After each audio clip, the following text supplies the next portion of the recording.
Et je remercie l'ensemble des services qui sont présents et des structures. D'abord des structures impliquées dans la traque de ceux qui, comme vous le savez, procèdent à la vente et au trafic de ces produits qui sont impropres ou des stupéfiants, mais aussi des services qui sont des partenaires. Il y a l'ordre des pharmaciens, il y a l'argent médical, il y a toutes les structures. Et donc pour les services qui sont impliqués directement, comme vous savez, il y a la douane, qui a amené aujourd'hui une importante quantité de produits pharmaceutiques et vétérinaires et qui sont donc de mauvais médicaments. Il y a aussi le service d'hygiène qui est là représenté par son chef de service régional. Il y a le capitaine commandant de la gendarmerie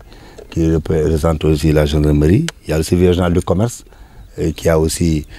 amené des produits qui sont improbables à la police. Et enfin, il y a le parquet. Le procureur nous a envoyé un lot.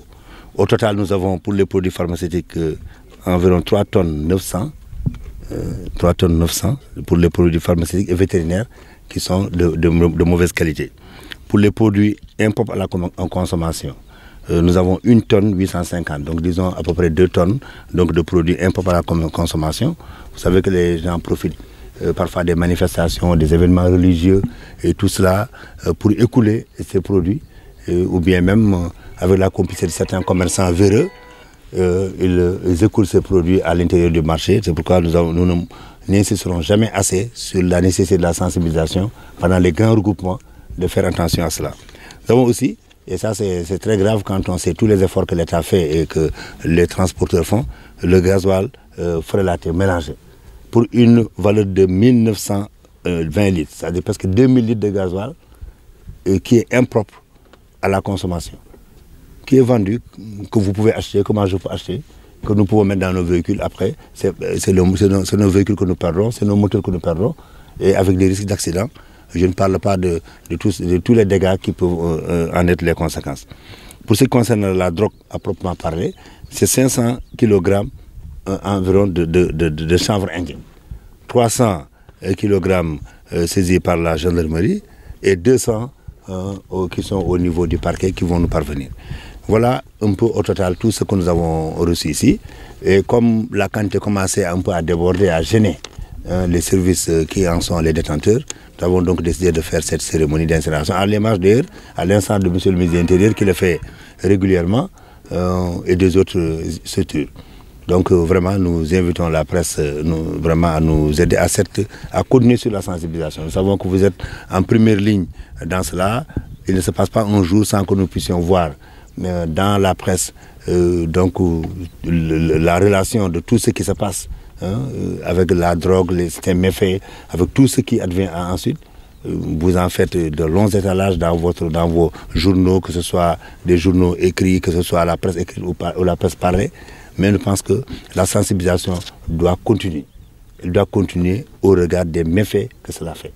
Donc je voulais vraiment vous remercier d'avoir accepté de venir avec nous pour nous donner cet exemple, montrer qu'à chaque fois que nous aurons des quantités importantes, nous allons les traquer. Vous avez vu ce grand tamas, méli-mélo, où il y a un peu de tout. Et vous avez tous ces bidons d'essence qui sont là. C'est de l'essence aussi qui est de mauvaise qualité. Et donc c'est tout cela que nous allons aujourd'hui détruire pour envoyer un signal à ceux qui le font, pour leur dire que le Sénégal aujourd'hui est un pays qui est sur la voie de l'émergence, que le président de la République et le gouvernement sont en train de travailler pour offrir aux Sénégalais, aux jeunes, à ceux qui veulent travailler, vraiment d'autres créneaux plus porteurs. Et d'abandonner les créneaux qui sont des créneaux véreux, des créneaux aventureux, mais surtout des créneaux qui ne peuvent pas leur rapporter grand-chose parce que tôt ou tard, ils finiront par être attrapés par ces forces de sécurité et de défense, mais par les structures qui sont mises en place. De plus en plus, l'État va se retirer autour d'eux et donc ils vont avoir donc une activité qui va être vaine. Donc nous les invitons à investir dans l'agriculture qui est là, dans la pêche, à investir dans le commerce, à aller vers de nouveaux chantiers et à abandonner ce secteur-là qui non seulement détruit la population sénégalaise, en particulier les jeunes, mais tôt ou tard finira par eux-mêmes donc les mener derrière les barreaux. Parce que l'essentiel de ceux qui sont les responsables de cela sont aujourd'hui derrière les barreaux. Donc voilà ce que je voulais vous dire et je vous remercie. ñoo dul woon baax waaye léegi produit pour nag itam ak xar yeeg jur gi tamit am na si ñoo xam ne dañ koy trafiqué loolu moo tax ñun ñëpp ñëw fii ànd ak ñun fii si ñu war a taal li nga xam ne mooy li ñu fi jàpp. li ñu fi jàpp nag nee naa boo ko xaymaa ñetti tonnes ba ñeent si wàllu produit yooyu la xam nga loolu bëri la ñetti tonnes ba ñeent si wàllu produit garab yu baaxul benn tonne lu xaymaa ak ñaari tonnes si produit yoo xam ne yu ñu war a jëfandikoo te ñu jàpp leen moo tax ñuy fàttali nit ñi si li nga xam ne mooy gàmmu yi ziar yi xew-xew yu bëri yi ngénte yi ceet yi vraiment nañu bu seeni borom nañu ñaan service d'hygiène ñu jokkalante ak moom jarul leen dara lu mu leen mën a coûter à la limite mooy déplacement wu agent bi mu ñëw jàppale leen ba produit yi ñu nar a lekk si mbir mi mu nekk seen kiiraay mu nekk seen kaaraange bopp parce que bu dul loolu kat nga am sa xew bu mu munti doon nit ñi ñëw lekk fa lu ñu farut a lekk jëlee fa ay feebar jëlee fa ay leneen loo leen di lor defe naa neexul kenn moo tax ñu insister la ci wàll boobu beneen produit yi nga xam ne tam yu yàqu la mooy gasoil yi état bi mu ngi def effort yu rëy ak transporteurs yi gis ngeen ko pour renouveler parc automobile yi muy camions yi muy bus yi muy lu munti doon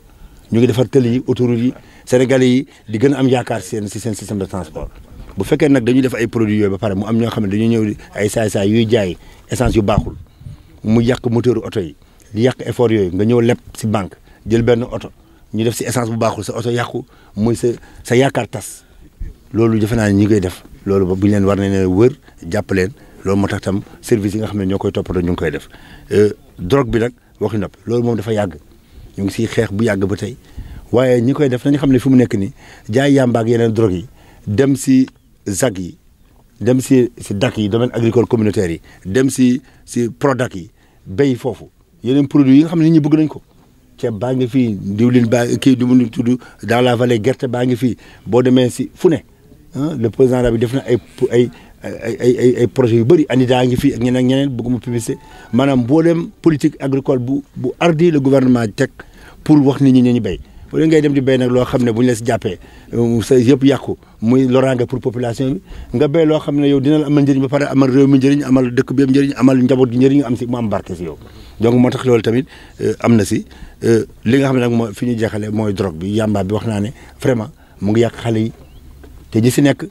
tôt ou tard dañ leen di mujjee li ñu mujjee rek li wolof di wax ne bëri bëkk ak mbaam la lu mu mujj tôt ou tard borom bu rëccee benn yoon ñaari yoon ñetti yoon ba yaakaar ne moo fa ëpp pexe rek dañ koy mujjee jàpp